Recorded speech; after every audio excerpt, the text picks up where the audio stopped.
ഇങ്ങനെയൊക്കെ തകർന്ന് തരിപ്പണമാകുമെന്ന് ചന്ദ്രശേഖര റാവു സ്വപ്നത്തിൽ പോലും വിചാരിച്ചു കാണില്ല.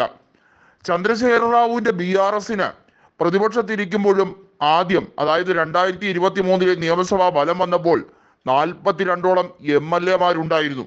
അത് കുറഞ്ഞു കുറഞ്ഞു കുറഞ്ഞ് ഇപ്പോൾ 29നും താഴെയായി നിൽക്കുന്ന അവസ്ഥ. അവരെല്ലാവരും ചേക്കേറുന്നതോ രേവന്ത് റെഡ്ഡിയുടെ നേതൃത്വത്തിലുള്ള കോൺഗ്രസിന്റെ ഭാഗമാകാൻ. ശക്തമായിട്ടുള്ള ഒരു വേരോട്ടം BRSനുണ്ടായിരുന്ന തെലങ്കാനയുടെ മണ്ണിൽ ഇപ്പോൾ BRS എന്ന് പറയുമ്പോൾ തന്നെ പ്രവർത്തകർ ആരും തന്നെ ഇല്ലാത്ത ഒരവസ്ഥ.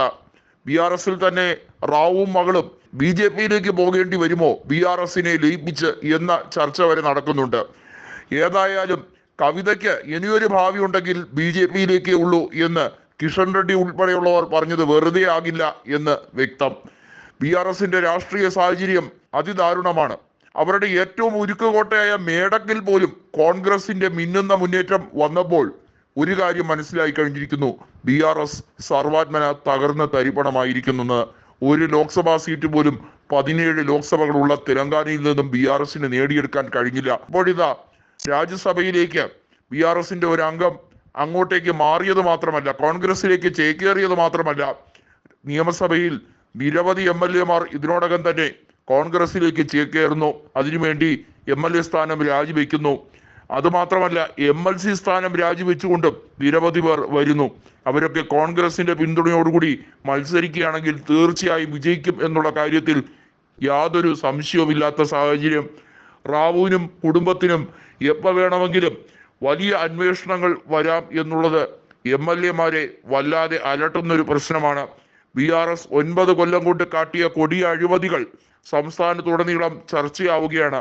അഴിമതിയും സ്വജനപക്ഷപാതവുമായിരുന്നല്ലോ ഏറ്റവും വലുതായിട്ടുണ്ടായിരുന്നത്. റാവുവിന്റെ കുടുംബം തന്നെ അഴിമതിയിൽ മുങ്ങി നിൽക്കുന്ന അവസ്ഥയായിരുന്നു. രേവന്ത് റെഡ്ഡി കൃത്യമായി പറഞ്ഞു, കോൺഗ്രസ് അധികാരത്തിലെത്തിയാൽ റാവു ജയിലഴിക്കുള്ളിലാകുമെന്ന്.